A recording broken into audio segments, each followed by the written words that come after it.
하용조 목사님의 하루 한 끼 먹을 수 있으면 축복이었던 시절에 드리던 예배의 감동과 눈물, 그런 절박한 예배의 특성에 대해 들어봅시다.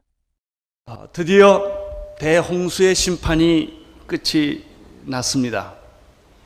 물이 다 빠졌고 땅은 정상으로 돌아왔습니다. 하나님께서는 노아와 그 가족들과 방주 안에 있었던 모든 짐승들과 동물들과 새들로 하여금 다 밖으로 나가라고 명령하셨습니다. 여러분, 얼마나 기쁘고 좋은 날이겠습니까? 비도 그쳤고, 그리고 이제 그 지겹던 방주의 생활, 방주는 꼭 필요하지만 영원히 머물 곳이 아닙니다. 광야는 꼭 필요하지만 우리가 머물러야 할 영원한 곳은 아닙니다. 이 세상은 우리가 있어야 할 땅이지만 영원히 머무를 땅은 아닙니다. 이제 방주에서부터 밖으로 나가라고 하는 하나님의 말씀을 듣고 그들은 밖으로 나옵니다. 그러나 그들이 방주 밖에서 나와서 땅을 밟는 순간 그들이 목격하고 경험해야 하는 현실은 어떤 것입니까? 그것은 무섭도록 참혹한 폐허였다고 하는 사실입니다. 생각해 보십시오. 지구상에 존재하는 모든 것이 무려 1년 동안 물에 잠겨 있었으니 남아있는 것이 무엇이 있었겠습니까? 물에 1년 동안 잠겨 있습니다. 쓸만한 것이 하나도 없었을 것입니다. 모든 것은 다 폐허가 되었을 것입니다. 방주에서 1년 만에 나온 노아가 본 첫 번째 세상입니다. 우리는 가끔 기대감을 가지고 세상에 나가봅니다. 그러나 그렇게 세상은 장밋빛, 그리고 그렇게 황홀한 것은 아니라고 하는 사실입니다. 현실을 알면 알수록, 우리가 세상을 알면 알수록 세상은 참혹한 것이라는 사실을 우리는 알게 됩니다. 대홍수의 심판은 생각보다 더 비참했습니다. 무서울 정도로 비참한 폐허였습니다. 이것이 바로 노아가 경험한 세상입니다. 이러한 기막힌 절망과 폐하 속에서 아무것도 남겨지지 않은, 아무것도 없는 노아와 그 가족들만 생존한 그런 상황에서 노아가 생각한 것은 무엇이었겠습니까?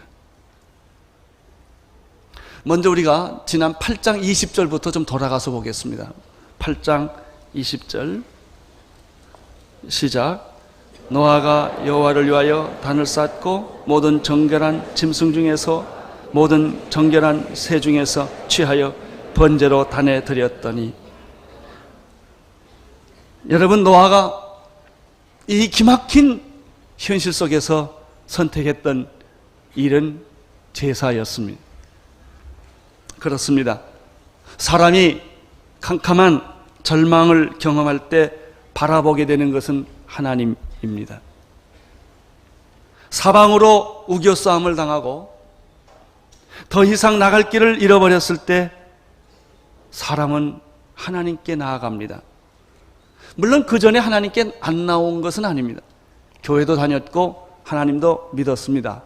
그것과 지금 이 상황은 다릅니다. 죽음을 경험했을 때, 암에 걸렸을 때, 회사가 부도가 났을 때, 집에서 쫓겨나고 길거리로 나갔을 때, 그때는 내가 편안할 때 예수 믿는 것과 전혀 다른 것입니다. 남자들은 군대를 다 갑니다마는 군대를 들어가서 처음에 기합을 받고 하늘과 땅을 혼돈할 만큼 혼비백산하게 매를 맞고 기합을 받고 그렇게 정신없이 한 주일을 보냅니다. 그리고 첫 주일을 만납니다.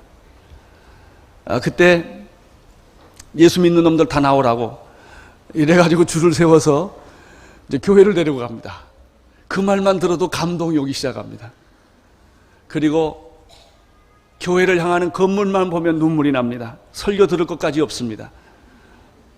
그 딱딱한 의자에 앉았을 때 그렇게 달기똥 같은 눈물을 뚝뚝 흘리면서 얼마나 감격스럽게 예배를 드리는 것인지, 그 예배는 다른 예배입니다. 옛날에 드렸던 예배가 아니지요. 그리고 그렇게 고생을 하고 드렸던 예배는 감격스러울 뿐만 아니라 과거에 잘못 드렸던 예배를 회개하는 그런 예배도 되는 것이죠. 노아가 드리는 예배가 이런 예배였습니다. 1년 동안 홍수로 물로 세상은 다 잠겼고 이제 방주에서 나온 그들은 폐허 속에서 그들이 오로지 생각할 수 있는 분은 환경이 아니라 하나님 한 분이었다는 사실입니다. 하나님, 그분을 그들은 생각하게 되었고 그분에게 예배를 드리게 되었고 그분에게 정결한 짐승을 잡아서 정성스럽게 그들은 제단에 제물을 쌓기 시작한 것입니다. 진실한 예배, 간절한 예배, 전심으로 드리는 예배, 그것이 노아가 드린 예배였고 여러분이 드린 예배인 줄로 믿습니다. 예배는 그냥 왔다 갔다 하는 것이 아닙니다. 습관적으로 드리는 것이 아닙니다. 주일날이기 때문에 오는 것이 아닙니다. 내 삶의 현장에서 드리는 하나님과의 진지한 만남이에요. 이게 예배예요. 오늘 교회가 건물이 많지만 세상의 영향력을 갖지 못하는 것은 진정한 예배가 없기 때문입니다. 형식적이고 교리적이고 교파적이고 의식적인 예배가 있을 뿐이기 때문에 나도 변화를 받지 않고 세상도 변화를 받지 않는 거예요. 주일날이면 의뢰껏 교회 가는 것이다. 그러나 노아가 드렸던 그 제단은 그런 것이 아니었습니다. 기막힌 심정을 가지고 하나님, 이 세상의 폐허를 보십니까? 나는 어떻게 살아야 합니까?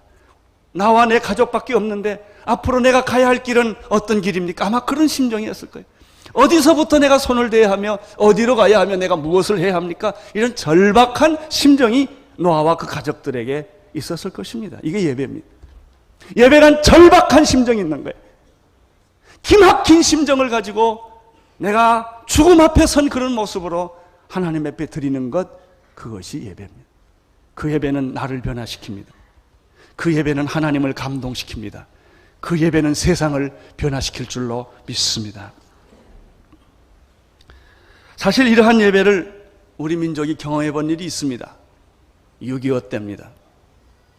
피난 시절 울부짖으면서 성경책을 끼고 엎드려 기도했던 피난민들, 저 같은 경우에는 저희 아버지 손을 붙들고 어머니 품에 안겨서 피난 나온 마지막 세대입니다.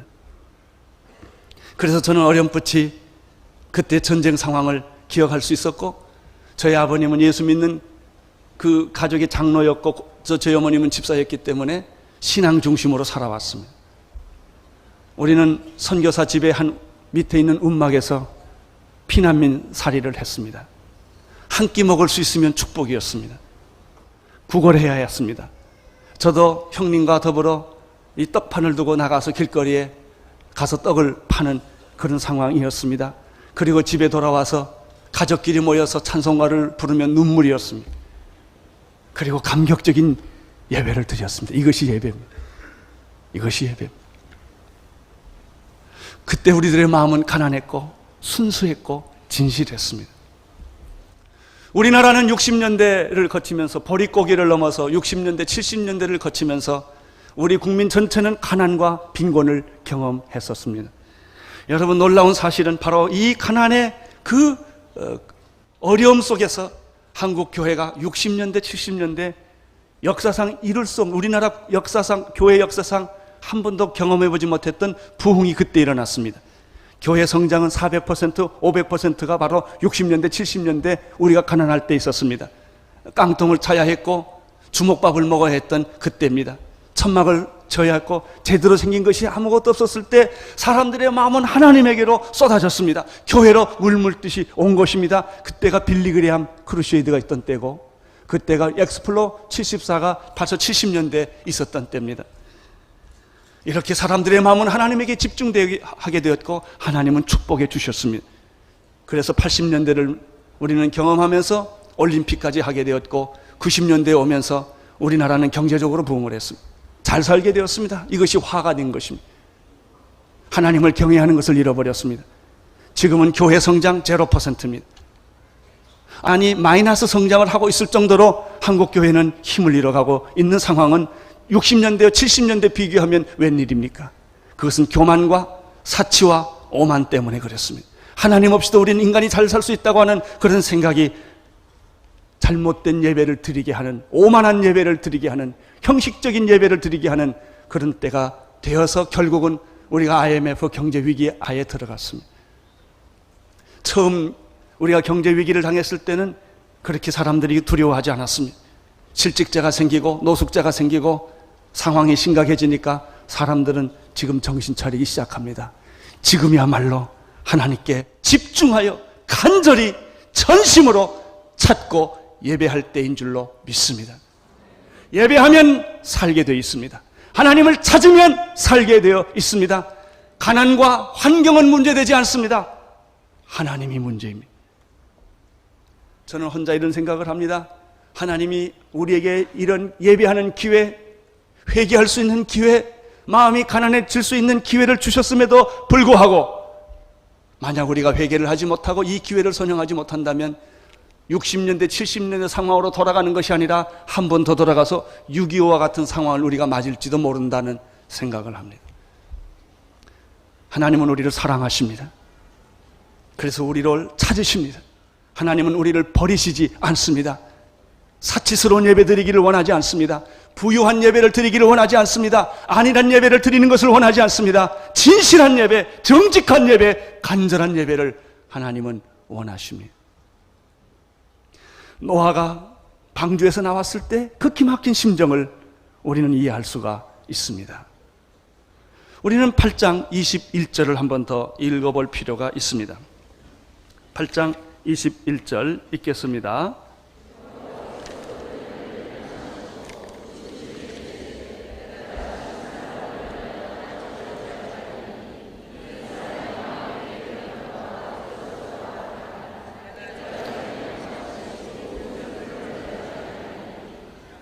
노아가 그렇게 간절히 가족들과 함께 첫 번째 제사를 드렸을 때 하나님은 오셨습니다.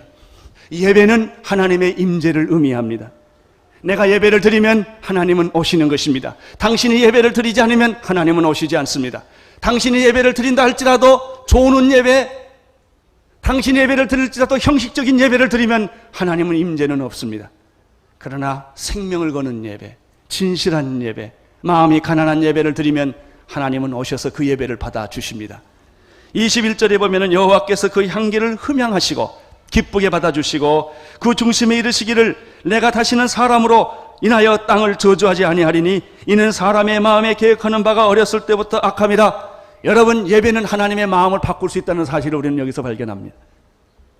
하나님이 마음을 바꾸셨습니다. 심판하셨던 그 하나님이 이렇게 말합니다. 내가 내 예배를 받고 내가 사람을 심판하지 않겠다. 할렐루야. 여러분, 진짜 예배는 나를 바꿉니다. 예배를 드리는 사람을 바꾸어 줍니다. 진짜 예배는 하나님의 마음까지도 바꾸게 하십니다. 참된 예배는 세상을 변화시키게 될 것입니다. 그래서 하나님은 내가 이제는 다시는 이 땅에 저주를 내리지 않겠고 심판하지 않겠고 사람을 심판하지 않겠다는 약속을 합니다. 사랑하는 성도 여러분, 오늘 여러분들은 구경하러 오신 것이 아니라 예배드리러 오셨습니다. 나는 여러분의 예배가 성령님이 함께하는 예배가 되기를 바랍니다. 신령과 진정으로 드리는 예배가 되기를 바랍니다. 마음이 땅에 떨어져서 무릎을 꿇고 두 손을 들고 마음이 가난해진 상태로 하나님, 나는 갈 길이 없사오니 나는 아무것도 모르오니 주여 나를 받아주시고 나를 배척하지 마시고 나를 축복하여 주옵소서. 이런 심정으로 드리는 예배가 되시기를 축원하는 것입니다. 하나님은 이러한 노아를 축복하시기로 결심을 하십니다. 그것이 9장 1절 오늘 우리 목사님께서 읽어주신 말씀입니다. 내가 너를 축복해 주겠다. 내가 너에게 한 약속을 나는 결단코 잊어버리지 않고 너를 통하여 진짜 축복을 내가 베풀어 주겠다라고 말씀합니다. 우리는 예배는 하나님의 마음을 바꿀 뿐만 아니라 예배는 하나님의 축복을 가져오게 하는 비밀이라는 사실을 깨닫게 됩니다. 예배를 드리십시오. 예배를 보러 오지 말고, 대부분 많은 사람들은 예배 다 보러 와요. 목사님 설교 잘하나 안 하나 보러 오고, 성가대 찬양 잘하나 안 하나 보러 오고, 사람 얼마나 많이 모였나 보러 오고. 여기는 연극장이 아닙니다. 여러분의 헌금은 극장표가 아닙니다. 하나님께 드리는 제물입니다. 이런 예배를 드릴 때, 하나님의 마음에 합할 때 하나님은 마음을 바꾸어 주시고 그리고 약속된 축복을 내려주시는 것입니다. 9장 1절을 함께 읽으시겠습니다. 시작.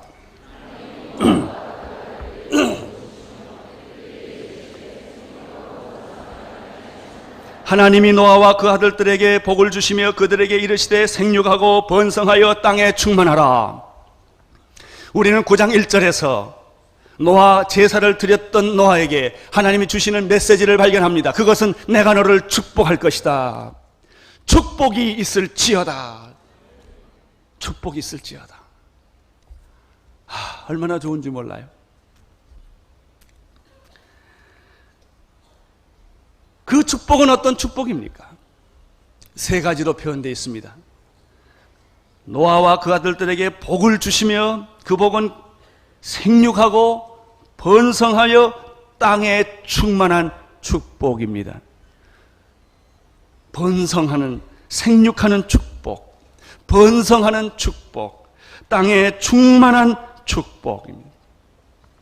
여러분, 하나님이 최초 인간을 만들어 주셨을 때는 저주받으려고 인간을 만든 게 아닙니다. 이렇게 불행하고 가난하고 병들게 살라고 사람 만들어 주신 것이 아닙니다. 하나님이 인간을 처음에 만드셨을 때는 하나님과 인간이 교제하며 사랑을 나누며 하나님의 축복을 인간에게 다 쏟아주기 위하여 인간을 만드셨어요. 인간의 본질은 축복받게 되어 있는 거예요. 축복을 누리지 않는 것은 잘못된 것입니다. 나는 여러분들이 예수 믿고 다 축복받게 되기를 축원합니다. 건강하기를 축원합니다. 여러분의 가정과 여러분의 나라와 여러분의 민족과 전 세계가 예수 그리스도 이름으로 축복받는 것은 너무나 당연한 사실입니다. 우리는 저주받기 위하여 태어난 사람들이 아닙니다. 그러나 어떤 사람들은 이 세상에 저주받기 위하여 태어난 것처럼 불행하게 사는 사람들이 얼마나 많은지 모릅니다. 그렇지 않습니다. 우리는 축복받기 위하여 이 세상에 태어난 것입니다. 그래서 하나님께서 천지 창조를 하시고 첫날 빛을 만드시고 둘째 날 궁창을 만드시고 이렇게 다 만드실 때 하나님이 땅 위에 동물들을 만들었습니다. 짐승들을 만들었을 때, 바다의 고기와 하늘의 새를 만들었을 때 이런 말을 했습니다. 창세기 1장 22절에서 내가 너희에게 복을 주리니 생육하고 번성하고 땅에 충만하라. 마지막 날 하나님께서 이 땅 위에 모든 가축과 짐승을 만들고 그 다음에 인간을 만들고 난 다음에 하나님이 주신 말씀이 무엇입니까? 28절에 보면은 생육하고 번성하고 충만하라, 땅을 정복하라, 내가 너를 축복하노라, 이렇게 되어 있어요. 여러분, 축복받는 것은 당연한 것입니다. 성도의 받을 분복인 것입니다. 그럼에도 불구하고 인간은 이 축복을 잃어버렸습니다. 오늘 9장 1절에서 내게 복이 있을지어다, 생육하고 번성하고 땅에 충만하라라고 하는 것은 처음 있는 말이 아닙니다. 이미 창세기 1장 22절과 28절에서 주었던 약속을 다시 확인해 주시는 말씀입니다. 그러면 하나님께서 이 약속을 왜 또 하십니까? 그 이유는 간단합니다. 내가 심판했지만, 땅을 다 멸했지만 이제 남은 사람은 너와 내 가족뿐이지만은 내가 아담과 이브에게 주었던, 최초의 인간에게 주었던 그 창조의 축복, 그것을 나는 잊지 않고 계속해서 너에게 줄 것이다. 나는 너를 버리지 않았다. 나는 너를 잊지 않았다. 내 약속은 신실하고 변함이 없다. 너는 안심하고 나를 신뢰하라. 이런 뜻입니다. 내가 너에게 복을 주겠고 생육하고 번성하고 땅에 충만하라는 뜻이 바로 이런 의미가 여기에 있습니다. 축복은 계속된다. 내가 최초의 인간에게 주었던 이 축복은 비록 마귀가 인간을 타락시켰지만, 인간은 죄를 지었지만, 그럼에도 불구하고 심판이 왔지만, 그럼에도 불구하고 이 축복은 계속되는 것이다. 나는 포기하지 않는다. 나는 인간을 사랑한다. 나는 너에게 축복을 줄 것이며 이 축복은 너희 후손들에게 계속 될 것이다 라는 뜻이 이 말씀 안에 있습니다. 그러면 우리는 이런 질문을 하게 됩니다. 창세기 1장 22절과 28절에 주었던 축복과 지금 9장 1절에 주었던 축복은 말은 같은데 어떤 차이가 있는 것일까? 예, 약간의 차이가 있습니다. 그 차이를 우리는 2절에서 발견하게 되는 것입니다. 2절을 보십시오. 시작. 땅의 모든 짐승과 공중의 모든 새와 땅에 먹이는 모든 것과 바다의 모든 고기가 너희를 두려워하며 무서워하리니 이들은 너희 손에 붙이었습니다. 우리는 여기서 약간 이상한 말을 발견하게 되는 것입니다. 내가 너를 축복할 것이다. 너는 생육하고 번성하고 땅에 충만하라. 그 다음에 2절을 보니까 이 모든 새와 짐승들과 고기들이, 바다의 고기들이 있는데 그것이 너를 해치 못하게 될 것이다. 내가 너를 그 짐승들이, 그 포악한 짐승들이 인간을 해하지 못하도록 인간을 두려워하고 무서워하는 마음과 생각을 그 짐승들에게 심어줘서 인간을 보호할 것이다. 두 번째, 이 모든 짐승들은 내가 길들이게 될 것이다. 그들은 내 손에 붙이게 될 것이다. 이게 좋은 말이면서도 좀 이상한 말입니다. 왜 그렇습니까? 동물과 인간 관계에 긴장 관계가 생긴 거예요. 자연스럽지가 않습니다. 하나님이 태초에 천지를 창조했을 때는 하나님과 자연, 하나님과 동물의 세계가 아무 갈등이 없었습니다. 하나였습니다. 가족과 같았습니다. 죽이고 그리고 싸우는 게 없어요. 여러분, 죽음이라는 것은 죄가 온 이후부터 생긴 거예요. 따라서 죄가 오기 전에는 죽음이 없어요. 동물과 동물들끼리 서로 잡아먹는 법이 없습니다. 죽이는 법이 없었죠. 친구였어요. 가족이었어요. 하나님과 인간은 가족이었어요. 친구였어요. 그러나 죄가 들어온 이후로부터 하나님과 인간은 갈라졌어요. 죄가 인간에게 들어오면서부터 자연과 인간은 갈라졌어요. 원수가 되었어요. 동물들과도 원수가 되었어요. 우리는 환경을 파괴하는 그런 존재로 변해버리고 만 것이죠. 여러분, 2절에서 우리가 발견하는 것은 무엇입니까? 짐승들이 인간을 해하려고 하고 있다는 것입니다. 그래서 하나님께서 짐승들이 인간을 해하지 못하도록 두려운 마음과 무서워하는 마음을 짐승에게 주어서 인간을 해하지 못하도록 하나님이 막아주셨다는 것입니다. 이건 축복이에요. 그러나 부자연스러운 축복이에요. 이것은 축복은 축복인데 금이 간 축복입니다. 여러분, 그 왜 좋은 조각품 같은 거 하나 있지 않습니까? 근데 우리 아들이 깼어요. 근데 이렇게 그냥 살짝 붙여놨어요. 옛날 거하고 다른 거예요. 여러분, 창세기에 나오는 축복은 오리지널 축복이에요. 노아가 받은 축복은 금이 간 축복이에요. 좋은 거예요. 똑같은 거예요. 그러나 뭔가 다른 거예요. 여러분, 이 뭔가 다른 것이 언제 완성이 될까요? 예수님 오실 때 완성이 되는 거예요. 그래서 노아의 축복은 예수 그리스도의 축복을 기다리는 축복인 거예요. 대망하는 축복이에요. 언젠가 이 날이 올 거예요. 그 언젠가 이 날이 올 것을 이사야는 이사야 11장에서 이렇게 설명하고 있습니다. 이사야 11장을 보십시오.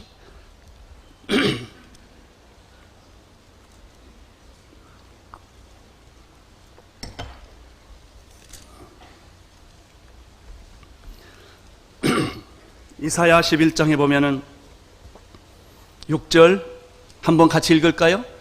이 말씀을 상상하면서 읽으십시오. 시작.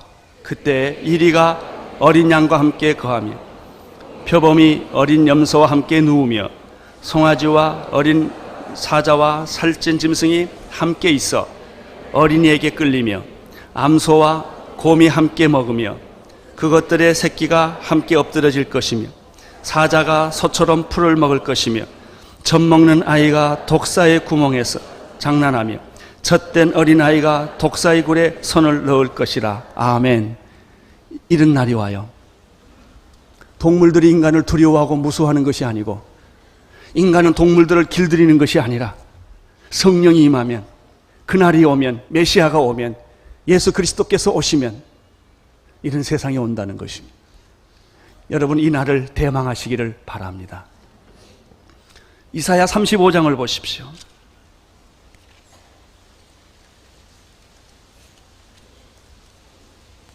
그날이 오면 이런 세상이 올 것입니다. 시작. 1절부터 읽겠습니다. 이사야 35장 1절 시작. 광야와 메마른 땅이 기뻐하며 사막이 백합화와 같이 피어 즐거워하며 무성하게 피어 기쁜 노래로 즐거워하며 레바논의 영광과 갈멜과 샤론의 아름다움을 얻을 것이라. 그것들이 여호와의 영광 곧 우리 하나님의 아름다움을 보리로다. 너희는 약한 손을 강하게 하여 주며 떨리는 무릎을 굳게 하여 주며 겁내는 자에게 이르기를 너는 굳세게 하라. 두려워 말라. 보라, 너희 하나님이 오사 보수하시며 보복하여 주실 것이라. 그가 오사 너희를 구하시리라. 그때 소경이 눈이 밝을 것이며 귀머거리의 귀가 열릴 것이며 그때 저는 자는 사슴같이 뛸 것이며 벙어리의 혀는 노래하리니 이는 광야에서 물이 솟겠고 사막에서 시내가 흐를 것입니다. 뜨거운 사막이 변하여 못이 될 것이며 메마른 땅이 변하여 원천이 될 것이며 시랑이 눕던 곳이 풀과 갈대와 부들이 날 것이며 거기 대로가 있어 그 길은 거룩한 길이라 일컫는 바 되리라. 깨끗이 못한 자는 지나지 못하겠고 오직 구석함을 입은 자들을 취하여 있게 될 것이라. 우매한 행인이 그 길을 범치 못할 것이며 거기는 사자가 없고 사나운 짐승이 그리로 올라가지 아니하므로 그것을 만나지 못하겠고 오직 구속함을 얻은 자만 그리로 행할 것이며 여호와를 성령함을 얻은 자들이 돌아오되 노래하며 시온에 이르러서 그 머리 위에 영영한 휘락을 띠고 기쁨과 즐거움을 얻으리니 슬픔과 탄식이 달아나리로다. 아멘. 누구든지 주 예수 그리스도를 믿는 자는 구원을 얻으리라. 예수는 길이요 진리요 생명이요 예수님은 부활이십니다. 예수 안에 참된 기쁨과 자유와 평안이 있는 줄로 믿습니다. 주님이 오실 때부터 이 나라는 시작되었습니다. 하나님의 나라는 회복되었습니다. 잃어버렸던 에덴 동산의 나라는 회복되었습니다. 그리고 아직까지 이 험악한 세상에 우리가 살지만은 주님이 다시 오실 때 영광스럽게 다시 재림하실 때 이 나라는 우리에게 주어질 것입니다. 우리는 노아의 이 금간 축복, 불완전한 축복 속에서 하나님의 영광스러운 나라를 대망하고 기다리는 것입니다. 3절에서 4절의 말씀을 보겠습니다. 시작. 무릇 산 동물은 너희의 식물이 될지라 채소같이 내가 이것을 다 너희에게 주노라. 그러나 고기는 그 생명되는 빛에 먹지 말 것이니라. 첫 번째는 하나님께서 축복을 다시 회복해 주시고 생육하고 번성하고 그 다음에 충만하게 하실 뿐만 아니라 동물들로부터 모든 피해로부터 보호해 주시겠다는 말씀이 있었습니다. 노아에게 주셨던 두 번째 축복은 무엇입니까? 그것은 지금까지는 너희가 채소만 먹었지만은 이제 육식을 먹게 해 주겠다는 말씀을 하십니다. 그러나 이 육식을 먹게 되어서 인간의 건강은 더 좋아졌고 그리고 인간은 더 축복을 받게 되었지만은 그것은 또 똑같이 불완전한 축복, 금간 축복이라는 사실을 우리는 이 말씀 속에서 발견하게 됩니다. 자, 3절을 보십시오. 무릇 산 동물은 너희의 식물이 될지라 채소같이 내가 이것을 다 너희에게 주노라 라고 말씀하셨죠. 이 말씀을 보면 우리가 분명히 이 말씀의 문맥에 비추어 보면 이 홍수 이전에는 채식을 먹었다는 사실을 알게 됩니다. 더구나 창조 때는 인간과 동물에게 주신 음식은 육식이 아니라 채식이었다는 사실을 창세기 1장 29절과 30절에 보면 분명히 발견할 수 있습니다. 창세기 1장 29절을 보십시오. 인간에게 주신 음식은 어떤 것입니까? 29절 시작. 하나님이 가라사대 내가 온 지면에 씨 맺는 모든 채소와 씨 가진 열매 맺는 모든 나무를 너희에게 주노니 너희의 식물이 되리라. 그러면 동물들에게는 어떤 음식을 주었습니까? 30절을 보십시오. 또 땅의 모든 짐승과 공중의 모든 새와 생명이 있어 땅에 기는 모든 것에게는 내가 모든 푸른 풀을 식물로 주노라 하시니 그대로 되니라. 따라서 사람과 동물들이 그 당시 먹어야 했던 음식은 채소와 씨 가진 열매 맺는 나무와 푸른 풀이었다고 하는 사실입니다. 아주 재밌습니다. 왜 육식은 그때 하지 않았을까? 죽음이 없기 때문입니다. 육식을 하려면 동물을 죽여야 합니다. 죄가 없을 때는 죽음이 없습니다. 동물이건 사람이건 죽음이 없이 생명만 있는 것입니다. 그래서 인간의 음식은 채소였습니다. 동물의 음식은 채소였습니다. 피를 흘려서 동물을 죽여서 그 고기를 먹는 것은 죄가 난 죄 이후에 홍수 이후부터 육식하는 일이 생긴 것입니다. 지금도 인간의 가장 기본적인 음식은 채소라는 사실입니다. 그리고 어느 나라든지 가보면 암을 고치거나 이런 인간의 질병을 고칠 수 있는 그 중요한 치료제는 다 풀에 있다는 사실입니다. 이 풀을 연구하면 인간의 건강을 찾을 수 있는 많은 요소들을 거기서 우리는 발견하게 될 것입니다. 왜냐하면 채소가 인간의 음식의 본질이기 때문에 그렇습니다. 그러나 홍수 사건 이후에 왜 그랬는지 모르지만 하나님께서 이 3절에 보면은 이제 육식을 내가 허락하겠다라고 말합니다. 여러분, 육식을 허락한다는 말은 누가 죽어야 한다는 말입니까? 짐승이 죽어야 한다는 말입니다. 죽음이 온 거예요. 이 불행입니다. 불행이지만 현실이, 죄의 결과는 서로가 서로를 죽이는 거예요. 서로가 서로를 물고 뜯는 거예요. 동물도 물고 뜯는 거예요. 죄가 없었을 때는 땅이 저주받지 않았고 인간이 죄짓지 않았을 때는 짐승이 서로 물고 뜯고 하질 않았어요. 여러 가지 상상을 해볼 수가 있습니다. 옛날에는 채소만을 가지고도 인간의 식사가 충분했는데 땅이 저주를 받음으로 곡식을 가지고서는 인간의 식사가 충분하지 않기 때문에 하나님께서 할 수 없이 제한적으로 육식을 허락했다는 생각도 해볼 수가 있습니다.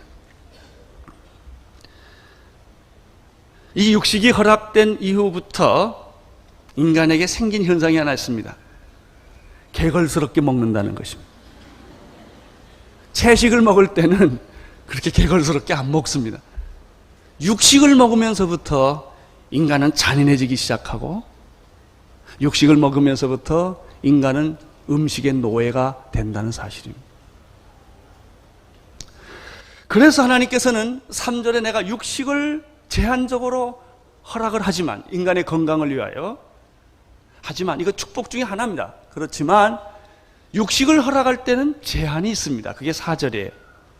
어떤 제한이 있습니까? 4절 읽어주십시오. 예, 고기를 피채 먹지 말라. 피를 다 빼고 먹어라 이거예요.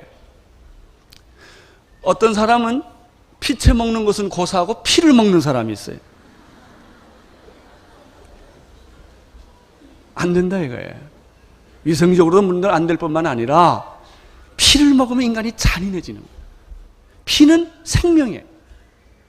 이 생명을 상징하는 이 피를 고기에서 빼라는 얘기는 그 인간의 살인과 저주와 분노와 이런 요소를 다 빼라는 거예요. 먹긴 먹지만.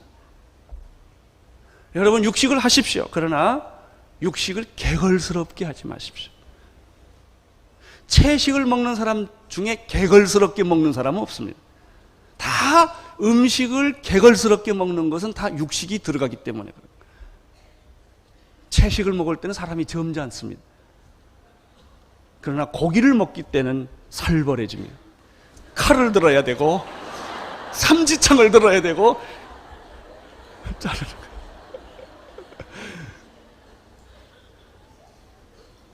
채식을 먹는데 칼을 들고 삼지창 들고 먹는 사람 봤습니까? 그런 거 없어요. 육식은 제한적으로 인간에게 허락한 음식이긴 하지만 그 안에 독소가 있다는 거예요. 살인이 있다는 거예요.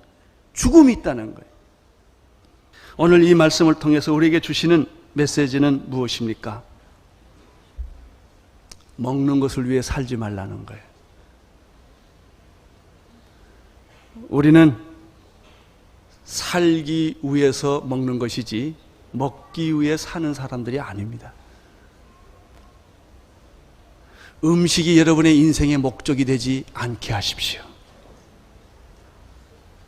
여러분, 예수 믿는 사람들은 특별히 음식을 검소하게 먹어야 합니다. 맛을 위해서, 미각을 위해서 음식 먹는 거 아닙니다. 그것은 일종의 쾌락주의입니다.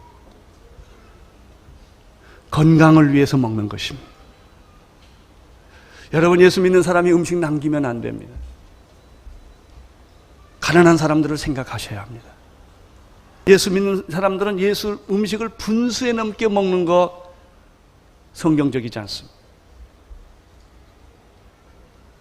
여러분, 예수 믿는 사람들 가운데 오늘 죄송합니다. 특별히 식도락이 많은 사람들, 1시간, 2시간 차 타고 가서 뭐 먹는 사람들, 가능하면 절제하십시오. 그것은 하나님이 원하는 것이 아닙니다. 음식이란 사람이 살기 위해 먹는 것이 음식을 위해 사는 게 아닙니다. 그래서 예수님께서 우리에게 무슨 말씀을 하셨습니까? 그러므로 염려하여 이르기를 무엇을 먹을까? 무엇을 마실까? 무엇을 입을까? 염려하지 말라. 이는 다 이방인들이 구하는 것이라. 너희 천부께서 이 모든 것이 너희에게 있어야 할 줄을 아시느니라. 너희는 먼저 그의 나라와 그의 의를 구하라. 그리하면 이 모든 것을 너희에게 더하여 주시리라. 음식은 나누어야 합니다. 음식을 내가 화려하고 배불리 많이 먹는데 인생의 목적이 있는 것이 아니라 모든 인간이 똑같이 먹어야 합니다. 검소하게 먹어야 합니다. 여러분이 저도 본의 아니게 비싼 음식을 대접받을 때가 참 많습니다. 그때마다 늘 부담이 있습니다. 북한에 굶주린 사람들을 생각하면 미안할 때가 종종 많습니다. 혹시 여러분들이 꼭 그렇게 먹지 않아도 될 때 적게 먹고 헌금하십시오. 특별히 가난한 사람들을 위해 굳이 헌금을 하십시오. 하나님이 여러분에게 더 건강을 주실 줄로 믿습니다. 그 마음의 평화도 주실 줄로 믿습니다. 5절에서 7절까지 말씀을 읽겠습니다. 시작. 내가 반드시 너희의 피 곧 생명의 피를 찾으리니 짐승이면 그 짐승에게서 사람이나 사람의 형제면 그에게서 그의 생명을 찾으리라. 무릇 사람의 피를 흘리면 사람이 그 피를 흘릴 것이니 이는 하나님이 자기 형상대로 사람을 지었음이니라. 너희는 생육하고 번성하며 땅에 편만하여 그 중에서 번성하라 하셨느니. 5절 6절에 보면은 하나님은 인간이 살아가야 할 굉장히 중요한 법칙 하나를 만들어 주셨습니다. 그것은 살인을 하지 못하도록 하는 법칙입니다. 여러분, 살인은 하나님의 뜻이 아닙니다. 왜 그렇습니까? 인간이 하나님의 형상으로 지음받았기 때문입니다. 자살이나 살인이나 똑같은 것입니다. 자기를 죽이는 것은 자살이고 다른 사람을 죽이는 것은 살인입니다. 자살도 살인만큼 나쁜 것입니다. 살인한 사람은 처형합니다. 자살한 사람도 처형해야 되는데 이미 죽었기 때문에 처형할 수 없을 뿐이지 사형을 받아 마땅합니다. 왜? 생명은 내 것이 아니기 때문에 그렇습니다. 이 당시에는, 노아 시대에는 이미 동물이나 인간의 몸속에 죄와 살인이 들어와 있어요. 그래서 동물과 동물 사이에도 피를 흘렸다라는 말은 죽였다 그런 말입니다. 어떤 동물이 죽이면 그 동물을 죽여라 그러는 거예요. 구약에는 사형 제도가 있었어요. 죽여라는 거예요. 그 사람을 죽이면 그 죽인 사람을 피를 똑같이 흘리게 하라. 이것은 뭐냐면 복수를 하라는 뜻이 아니라 살인을 막아라 라고 하는 하나님의 방법이었습니다. 눈은 눈으로, 이는 이로, 손은 손으로 해요. 사실 이 법이 제대로 시행이 되면 사람들은 살인을 굉장히 조심할 거예요. 왜냐하면 내가 싸우다가 저 사람 이빨 하나 딱 오른쪽 두 번째 이빨 빼면 그 다음날 뺀지로 오른쪽 두 번째 이빨 딱 빼야 되니까. 이게 구약시대 법이었어요. 그렇게 함으로 하나님은 그 시대를 보호한 거예요. 살인하지 않도록, 함부로 사람을 죽이지 않도록 만드셨던 것입니다. 이렇게 하나님은 노아를 보호해 주셨고 축복해 주셨습니다. 그러나 그것은 금이 간 축복입니다. 불완전한 축복입니다. 예수님께서 이 축복을 완전하게 만들어 주셨습니다. 오른뼘 뺨을 치면 왼뼘 뺨을 돌려대고, 오리를 가자 하면 십리를 가고, 속옷을 달라 하면 겉옷을 주고, 너를 핍박하고 너를 죽이고 너를 파괴하는 사람을 용서하고 사랑하라. 주님의 말씀입니다. 나는 이 축복을 기다립니다. 노아의 축복은 목마른 축복입니다. 그리스도의 축복은 완전한 축복입니다. 그래서 하나님은 노아에게 축복을 주면서 예수 그리스도를 바라보는 그 믿음을 그에게 준 것입니다. 우리는 7절 마지막 절을 한번 읽음으로 오늘 말씀을 마치고자 합니다. 7절 시작.